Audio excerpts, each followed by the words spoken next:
آج کی ویڈیو میں ہم ایک ایسی سرزمین کے بارے میں بات کریں گے جس نے دنیا کی تاریخ میں اہم کردار ادا کیا۔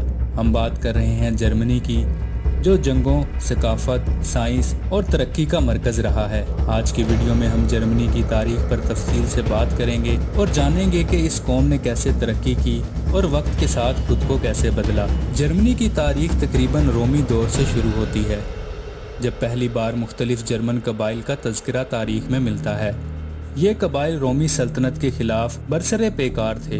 رومی سلطنت کے دوران جرمن قبائل کو وحشی سمجھا جاتا تھا، لیکن یہ ایک منظم اور جنگجو قوم تھی۔ 476 عیسوی میں مغربی روم سلطنت کے زوال کے بعد جرمنی کی سرزمین کئی چھوٹی ریاستوں میں بٹ گئی۔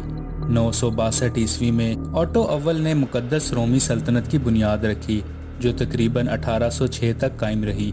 اسی دوران جرمنی میں ثقافتی اور علمی ترقی ہوئی اور کئی مشہور فلسفی اور سائنسدان پیدا ہوئے۔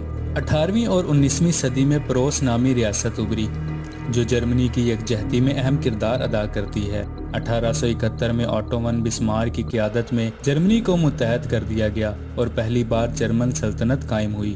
اگر جنگوں کے بارے میں بات کریں تو 1914 میں پہلی جنگ عظیم شروع ہوئی، جس میں جرمنی کو شکست کا سامنا کرنا پڑا۔ 1919 میں ورسلز معاہدے کے تحت جرمنی کو بھاری نقصان اٹھانا پڑا اور اس کی معیشت زوال پذیر ہو گئی۔ 1933 میں ایڈولف ہٹلر جرمنی کا چانسلر بنا اور نازی پارٹی کی قیادت میں ایک طاقتور ملک بنایا۔ 1939 میں دوسری جنگ عظیم کا آغاز ہوا، جس میں جرمنی نے کئی یورپی ممالک پر قبضہ کر لیا، مگر 1945 میں شکست کے بعد جرمنی کو دو حصوں میں تقسیم کر دیا گیا، مشرقی جرمنی اور مغربی جرمنی۔ 1989 میں برلن دیوار گرنے کے بعد 1990 میں مشرقی اور مغربی جرمنی دوبارہ متحد ہو گئے۔ اس کے بعد جرمنی نے زبردست معاشی اور صنعتی ترقی کی اور آج یہ یورپ کی سب سے مضبوط معیشتوں میں شمار ہوتا ہے۔ دوستو، جرمنی کی تاریخ دنیا کی اہم ترین تاریخوں میں سے ایک ہے۔ یہ قوم جنگوں سے نکل کر ترقی کی راہ پر گامزن ہوئی اور آج ایک جدید ترقی یافتہ اور طاقتور ملک کے طور پر دنیا میں جانا جاتا ہے۔ مزید ویڈیوز کے لیے چینل کو سبسکرائب کریں۔